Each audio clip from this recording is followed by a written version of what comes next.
Hi everybody, it's Annette from The Art of Intuition, and today we are going to talk about the paradox of the metaphysical. And we are going to sort of break down what the metaphysical world really does for us. And it's not what we think it is, and how we sort of get it confused in the beginning on what it's actually there for. So, metaphysical can be broken down into a lot of different things. People will call energy work metaphysical, crystals metaphysical, astrology, numerology, tarot cards, anything to do with past lives. It's kind of that whole genre of there's something else going on beyond the scenes. Did I mention astrology? I think I mentioned astrology. I think I did. Because that's a big one. That's a big one that kind of opens up not only your galactic aspects, it also opens you up to your why you were born in certain countries, why you were born at certain times of day and stuff like that. Because even though it is a human thing, in a sense, astrology is there's a reason you were born when you were born and where you were born, and there are certain imprints of that in your DNA. And as you go through your ascension process, you kind of purify those things. So you kind of drop the things that are not the best parts of your astrological sign, and you hone in on what makes that sign, the benefits that made that sign important, that you had to be born into it. But we get into all this stuff, right? Because we're looking for something else. We're looking for the magic hand behind the curtain. Even the dream world, in a sense. People start opening up to the dream world. They'll start dreaming and journaling their dreams and looking at dream dictionaries. And all this stuff just starts opening you up to a bigger world. You might meet someone like me that starts talking to you about all this stuff. And that's a little interesting. So you start Googling something or something she said I might want to look at. What does all this stuff mean? And it opens us up to something beyond our human life.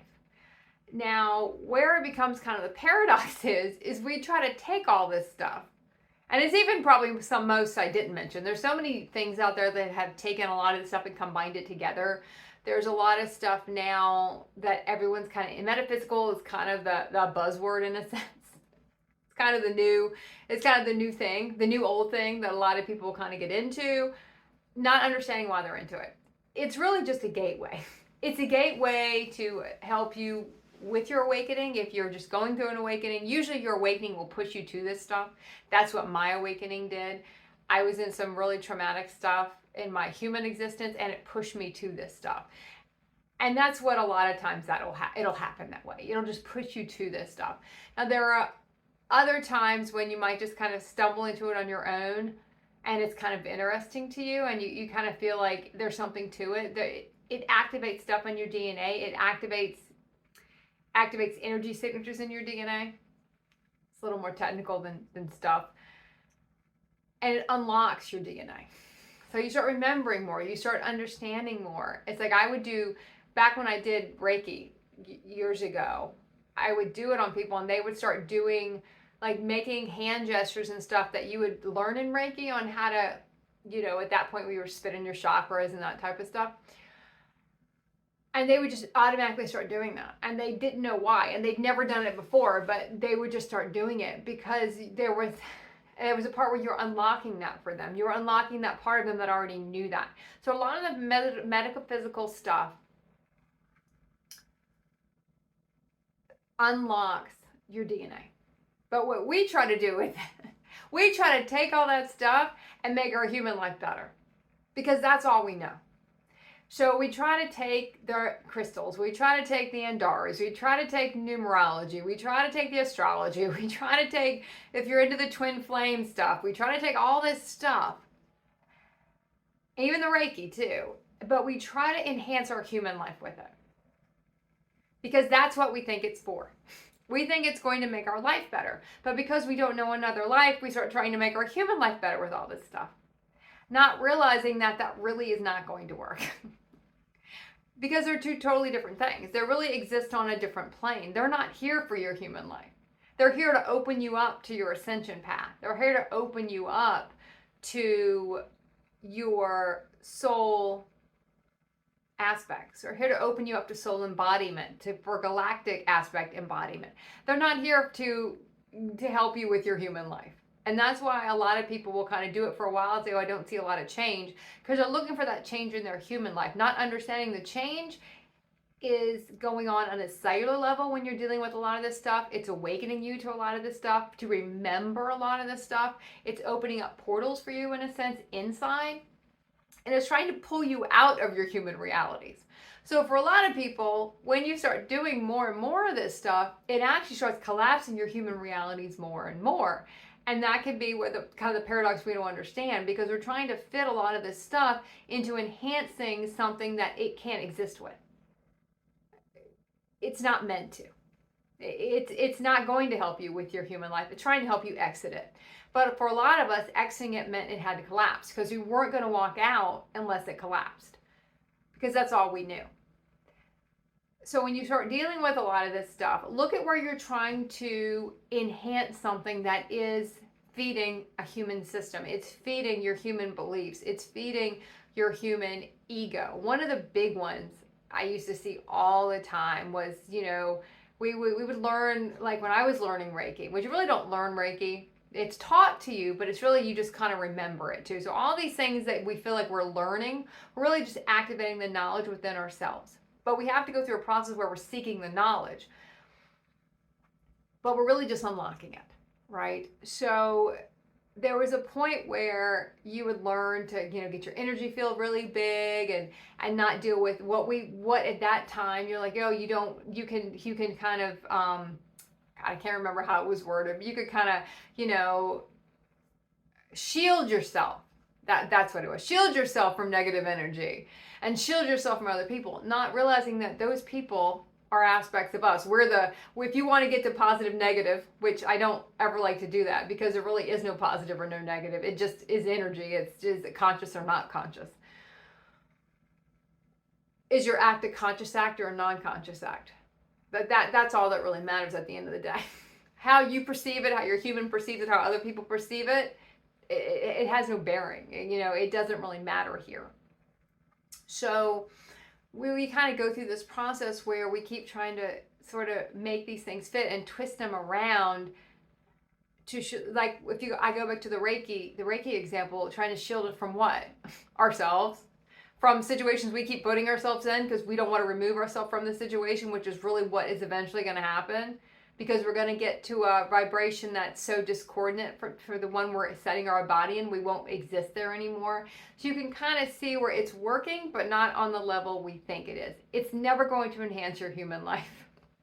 All these things do is open you up to another one, to pull you out of it. So if you're trying to take this stuff and rework it into your human life to make that a better life, or understand your human life, you don't need to understand your human life. It doesn't really matter in a sense, because you're going to leave it all behind. I can tell you, for my human life, I'm not going to say it was pointless, because it's not. Everything I went through helped me for this part of my ascension journey. So I never want to sit there and say, oh, it has a huge bearing. We agreed to do it. We were clearing when we were doing it. We were fulfilling soul contracts. We were also learning different things, just like, to go back to our astrology sign in the beginning. We were learning certain things that were going to help us later on. Every job I ever had helped me later on. People I'd meet, everything that happened in those years, in my human years, were super important to when I got to my ascension. Because all those skills I was going to need, there was no coincidences. There was nothing I got into that was pointless. It all had a point. It was all important. It's just when you try to make sense of it on a way to enhance it, that's where it starts tripping us up, right? Because we're trying to make sense of, why we did it, or how can I improve it? Well, we can't really improve a human life, because the issue with the human life is that it's all distorted. It's all convoluted. There's no point of understanding a human life. It's a selfish life. Now, we signed up for that. There's a reason we're going through that. We're clearing karma. We're satisfying a lot of things in it. But that's still what it is. You know, it's like you can put lipstick on the pig, but that's still kind of what it is. You can dress it up, you can try to turn it over, you can try to enhance it in one way or dress it up in a different way. But that's not what any of those things are really for. And what we would find we would also do is just do it for so many, as long as we did it for, like we might do Reiki or have Reiki done to us or do Reiki or any type of energy discipline, it doesn't matter.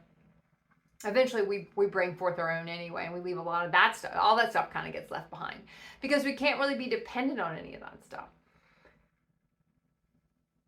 But we sort of get so lost in enhancing a life, and I see this happen, and I did the same thing when we're going through different parts of our ascension and trying to bring in new soul line realities, but we still try to hold on to the human ones because we don't want those to be let go of yet.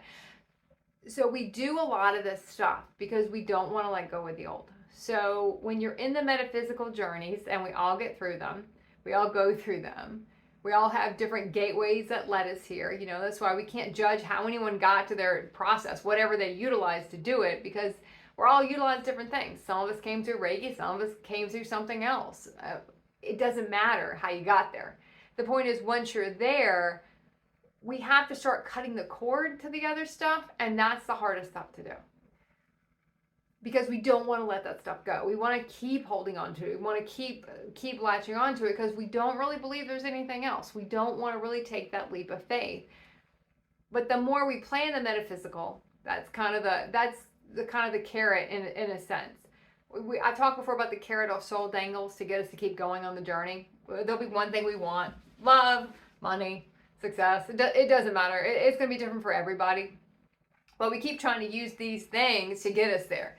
Let me clear that, or I'm going to clear this air quote negative energy, and then I'm going to be open up to all these things, or I'm going to get all this stuff out of my energy field. If you get into that from a human perspective, not energy field from when you start understanding it from a quantum perspective.